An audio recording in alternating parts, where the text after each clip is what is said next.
भवानी तेरे बल पे मात में तेरे बल पे नव का समुद्र में पियो पानी।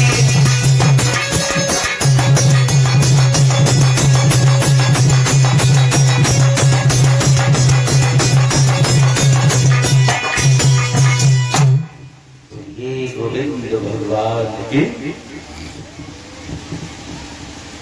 गंगा मैया के किनारे हरिहर क्षेत्र में बैठे श्री सुखदेव जी कथा संबोधित कराते हैं। हे सोमकार ऋषियों, काम क्रोध मद लोभ हिंसा का दमन करते हुए मेरी वाणी की ओर ध्यान देना। तुम्हें अंतिम दिन तक अक्षर शब्द दसने के लिए आएगा, उसका वह तो नहीं है। परीक्षित महाराज ने कहा तुम्हारी अमृतमयी वाणी मेरे कानों में पड़ रही है, उससे संसार रूपी मोह माया का नाश हो रहा है। कथा श्रवण करवाओ। बताया, कल तुम्हारे सामने पर बताया गया कि किस तरीका से बलि महाराज ने भगवान को अपने बंधन में फंसाया। लक्ष्मी मैया भिखारिन बन करके आई।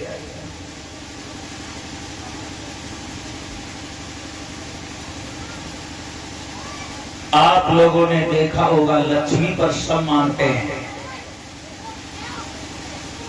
लक्ष्मी को सब मानते हैं।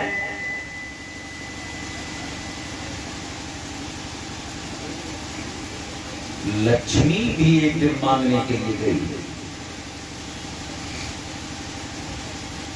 बलि के सामने।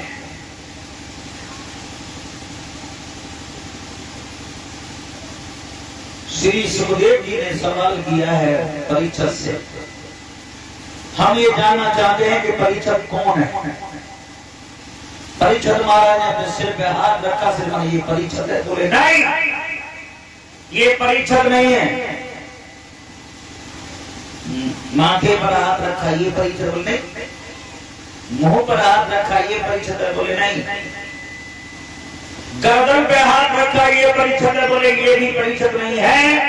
परीक्षित वो है जो अंदर से बोल रहा है,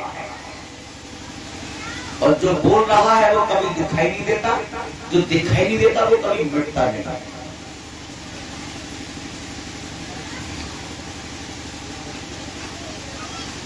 और मिटता वो है जो दिखाई देता है।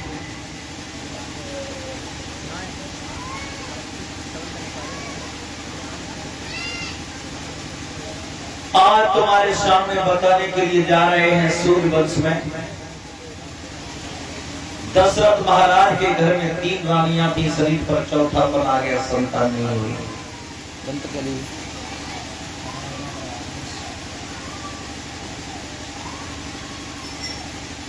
दशरथ महाराज को चिंता हुई तो गुरु जी के पास में गए। गुरु जी ने कह दिया तुम पुत्र यज्ञ रचवाओ, तुम्हारे घर में संतान हो जाएगी। 4 पुत्र हुए, राम लक्ष्मण भरत शत्रुघ्न।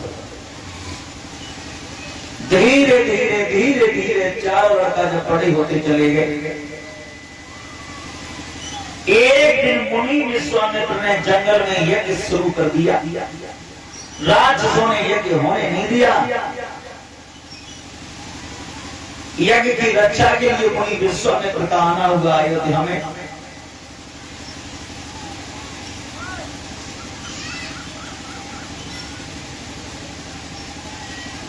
दशरथ महाराज ने विश्वामित्र का बहुत सम्मान किया। ये कहा आइए मुनिवर। कैसे आना हुआ तो बोले हम तुम्हारे पास मदद के लिए आए। जंगल में राक्षसों ने मुझे यज्ञ नहीं करने दिया, यज्ञ की रक्षा के लिए आया हूं मैं, राम लक्ष्मण को मांगने के लिए। दशरथ महाराज ने कहा ये क्या कह दिया आपने? मैंने अपने बालकों को बुढ़ापे में प्राप्त किया है, चौथेपन में प्राप्त किया है। इनके बदले में अगर तुमने मेरे सिर को मांग लिया होता तो काट करके तुम्हारे चरणों में डाल देता।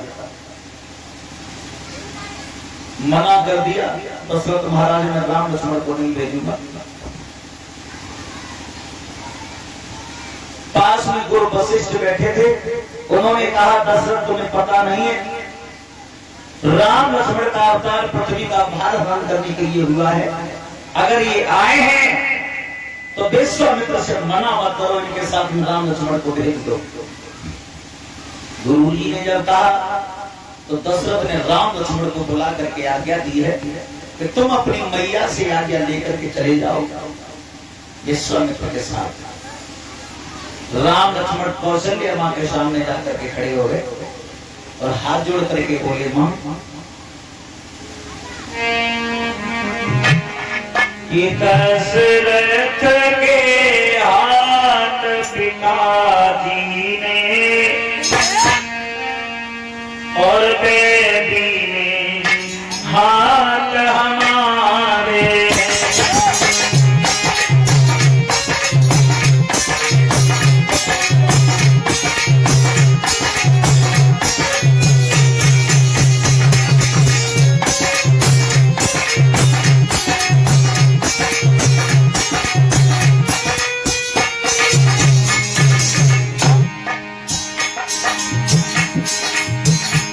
दशरथ के हाथ पिताजी ने बेबी के हाथ हमारे। जाने दो इन्हें मेरे संग गुरु ने भी बोल उचारे।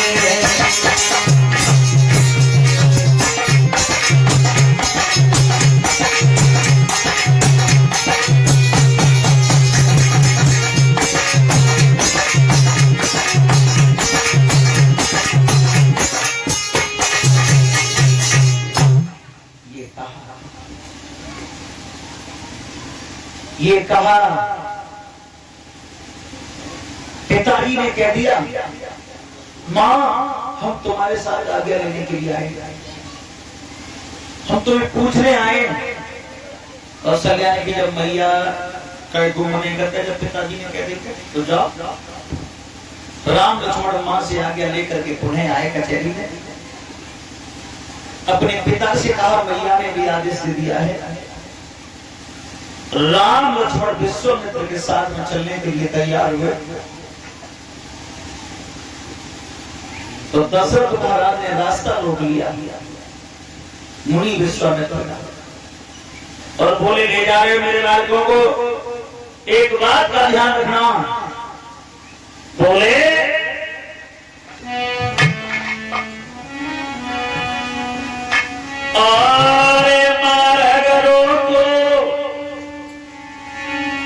मुनिवर को दशरथ ने गिराव चाहिए।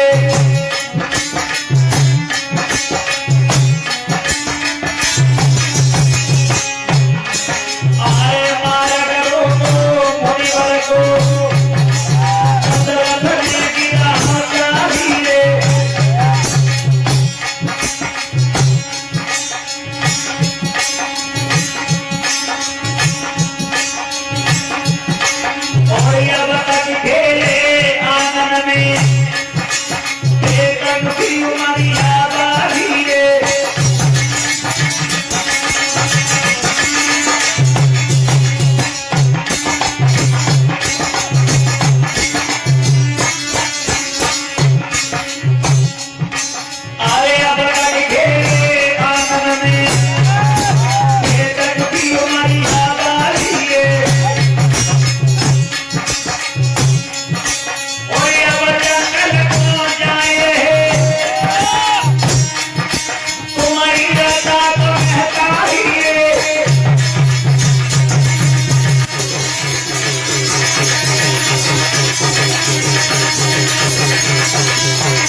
राम लक्ष्मण को लेकर के जब विश्वामित्र बड़े आगे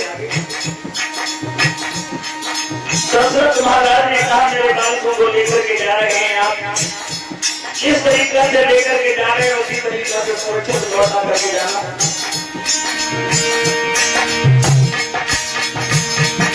आया बता के घेरे आंगन में और लंका नहीं हमारी रे, आया बता के खो जाए रहे तुम्हारी बता तो महतारी रे।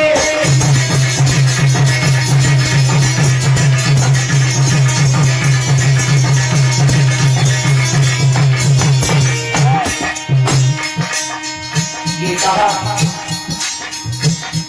मैंने चौथे वन में पुत्रों को प्राप्त किया है, जैसे लेकर के जा रहे हैं आप वैसे ही सुरक्षित वापस कर जाना।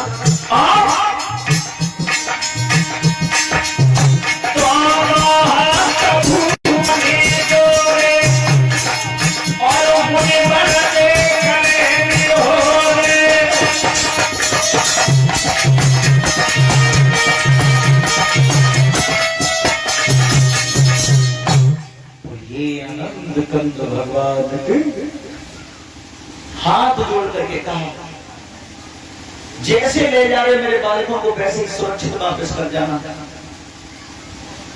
विश्वामित्र ने कहा चिंता मत करना, विश्वामित्र जब तक जीवित रहेंगे तब तक तुम्हारे बच्चों का बाल बांका नहीं होने देंगे।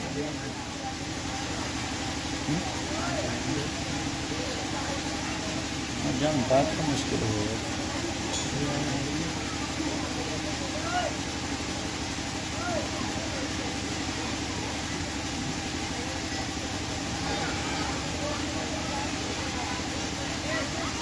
मेरे भगवत श्रोताओ, धीरे धीरे धीरे धीरे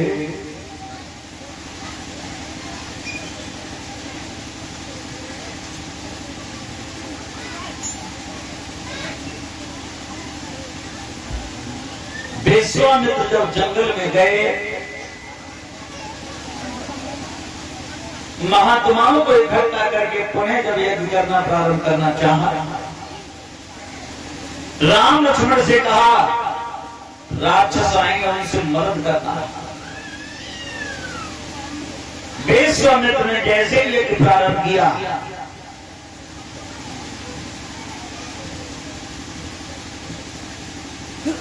राक्षसों ने पहले की बात फिर से हमला कर दिया।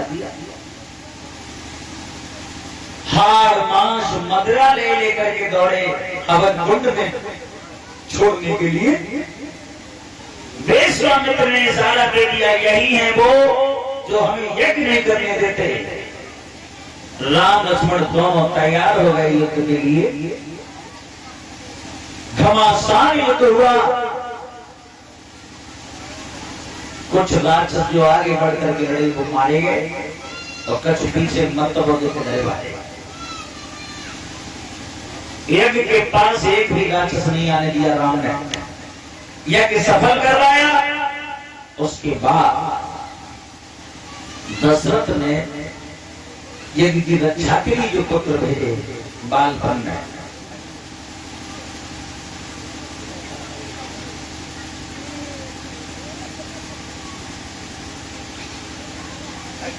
उन्हीं राम लक्ष्मण को यज्ञ के बाद में मुनि विश्वामित्र ने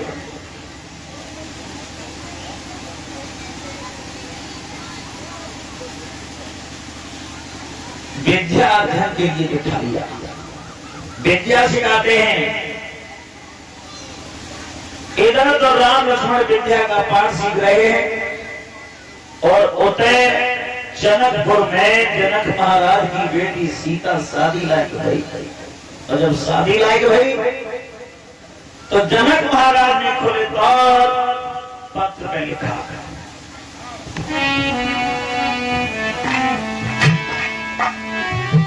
जैसे महावीर महाशक्ति और ये धनवा तोड़ी गिराएगी। उस वीर पुरुष को ये बात जानती जाएगी।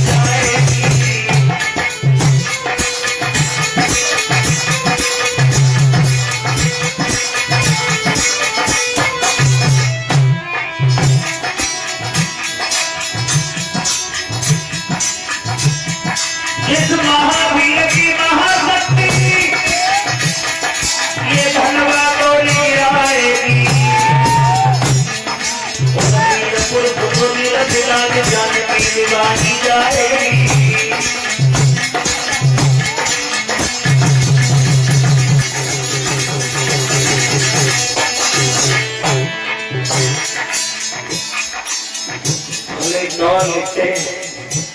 जो भी वीर जो भी बहादुर हमारी शर्त पूरी करेगा हम अपनी बेटी का विवाह उसके साथ करेंगे। और जो वीर बहादुर आकर के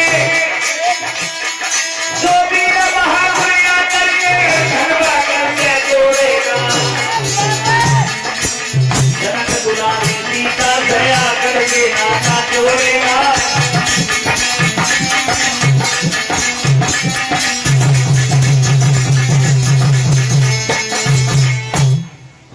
लिखा जो भी बहादुर हमारी शर्त पूरी करेगा धनुष को उठाकर के तोड़ देगा हम अपनी बेटी का विवाह उसके साथ करेंगे। सीता के विवाह का न्योता देश देश के राजा महाराजाओं पर जा रहा है और जो सीता के व्याकुल को देखे विचार करे धनुष तोड़ने पाएंगे तो देखे तो आएंगे तोड़ेगा कौन। और एक बात और बताऊं तुम्हें ब्याह की खुशी तो देर सुबह होते कि नहीं है भैया।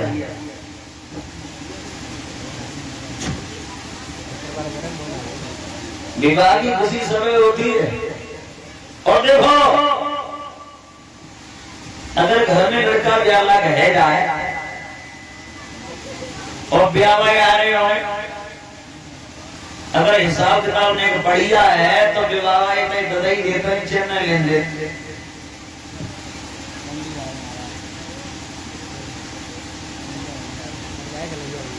और जब ब्याह ज्यादा है वो शुरू है जाता है तो लड़का के खातर बढ़ाए दे जाते हैं। क्यों? चेहरा पे चमक दिखाई देगी उतना ही रुपया ज्यादा मिल जाएगा। काम करवाओ मैं काले होते अगर तो पहली मैंने खेत में जाना पड़े काले होते तेरे काम करवाइया करे रहे तू ताकन जब ब्याह ज्यादा आते करता है तो जुर्माने बदल लगा को इलेक्शन की चर्चा चल रही है। इलेक्शन की चर्चा चल रही है और ज्यादा ब्याह पक्को है जाए तो लगा को जुर्माने पड़ते कि इलेक्शन में हमारा नाम क्लियर हो गया। इलेक्शन में नाम क्लियर हो गया और जब बारात जाते कल जिम्मेदारी बनते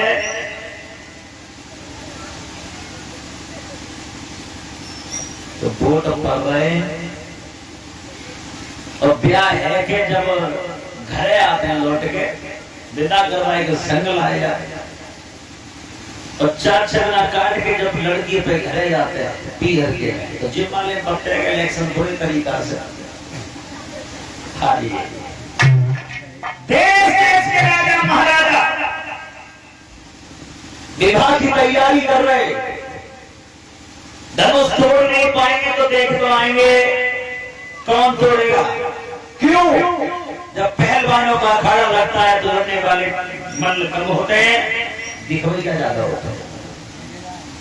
भारी भीड़ इकट्ठी हुई जनक महाराज के यहाँ और सीता के व्याकरणों का जंगल में मुनि विश्वामित्र को भी मिल गया।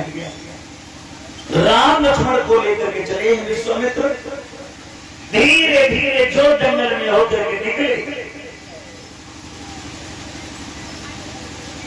क्या देखा है बहुत सुंदर कुटी है। कुटी के पास में एक पत्थर की शिला पड़ी हुई है स्त्री जैसी। राम ने पूछा गुरु जी ये क्या है? विश्वामित्र ने बताया राम ये गौतम ऋषि की नार अहिल्या है। अहिल्या फिर ये गौतम ऋषि की नार अहिल्या पत्थर की कैसे बनी? जवाब दिया गौतम ऋषि ने श्राप देकर के अपनी पत्नी को पत्थर का बना दिया। राम बोले बात समझ में नहीं आई। गौतम ऋषि ने श्राप दे करके अपनी पत्नी को पत्थर का क्यों बना दिया? विश्वामित्र बोले क्या बताऊं, एक बार देवराज इंद्र ने सूर्य देवता से सवाल किया, हम ये जानना चाहते हैं समय संसार में सुंदर स्त्री किसकी है? तो सूर्य देव ने मना कर दिया, ये कह दिया अगर सुंदरता के बारे में जानना चाहते हैं तो चंद्रमा से पूछो, चंद्रमा से पूछो। चंद्रमा से पूछा तो चंद्रमा ने बता दिया गौतम ऋषि की नारी अहिल्या सबसे ज्यादा सुंदर है। इंद्र ने कहा तो मैं अहिल्या से मिलना चाहता हूं।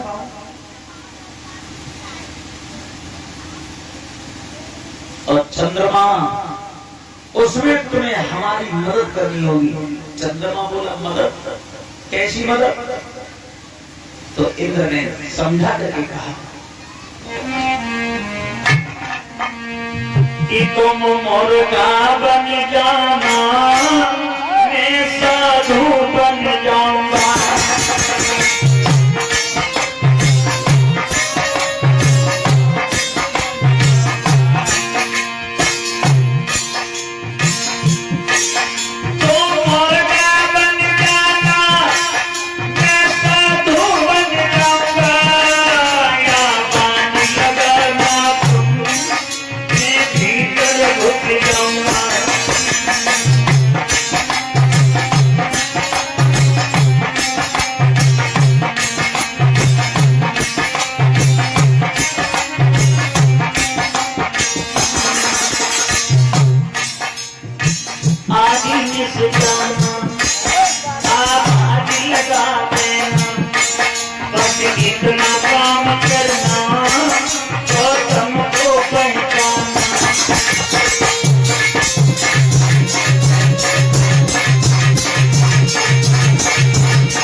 तो रोजाना गंगा स्नान के लिए जाते हैं दही मूर्त रख के, और वो समझेंगे कि सवेरा हो गया तो गंगा स्नान के लिए चले जाएंगे। अहिल्या से मिलने चंद्रमा ने जरा सी भी देरी नहीं की,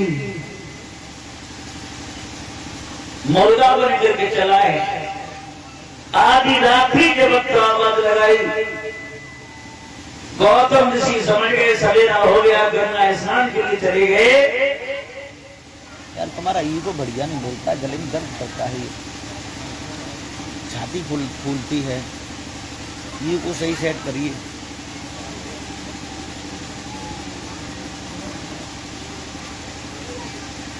गौतम ऋषि जब स्नान के लिए चले गए,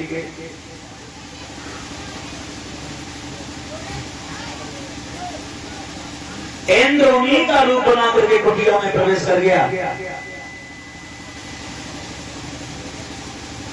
गौतम ऋषि ने जैसे गंगा में कदम रखा,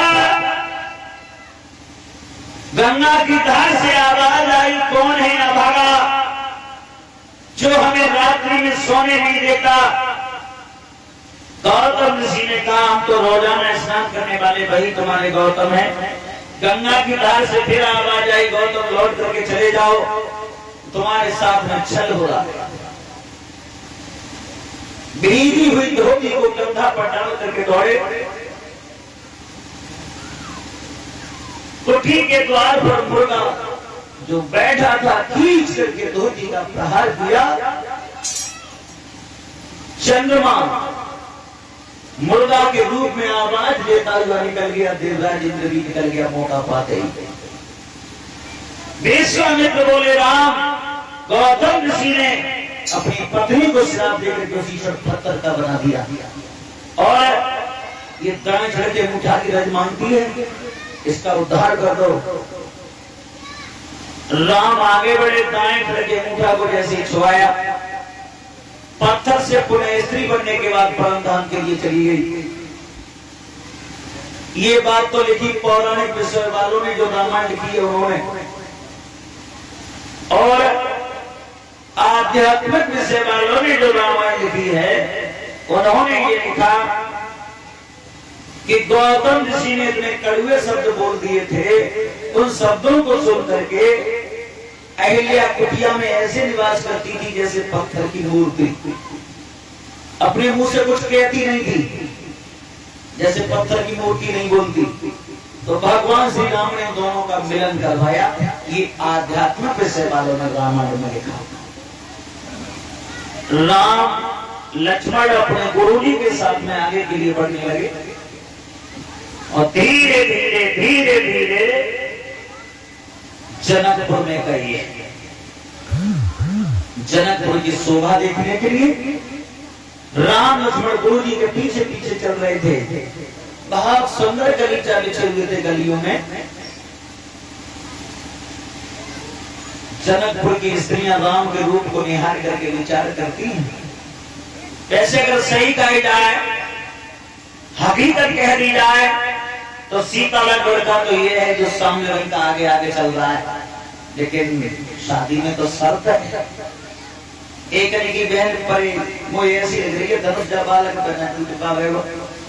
एक की का बताऊं, अगर सीता में लड़ी होती तो धनुष की शर्त है, सब चूल्हे में टकाएगी देती, ब्याह राम है इनका ही कर देती है। लड़ी तरह तरह की बातें चल रही हैं। राम लक्ष्मण गुरुजी के साथ में शोभा निहारी करके संध्या का जब वक्त होने के लिए आया तो ये चले हैं। कहीं कहां ताली बजाते हुए बोले, चले हैं रघुराई और पहुंचे फूल बाग में जाई।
विश्वामित्र गुरु के दिन में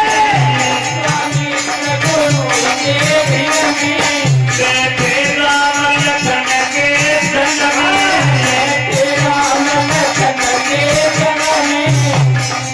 मिली दोनों भाई पहुंचे फूल बाग में जाई।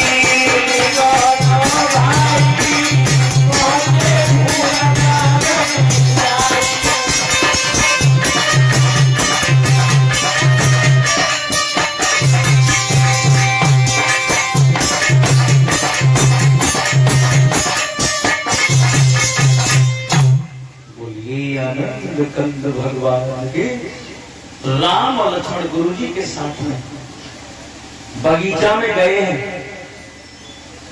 रात को लेट करके विश्राम किया, सवेरा जैसे हुआ भगवान श्री राम ने कहा, गुरुजी अगर तुम्हारी आज्ञा हो जाए तो जब बगीचा की शोभा को देखे आए।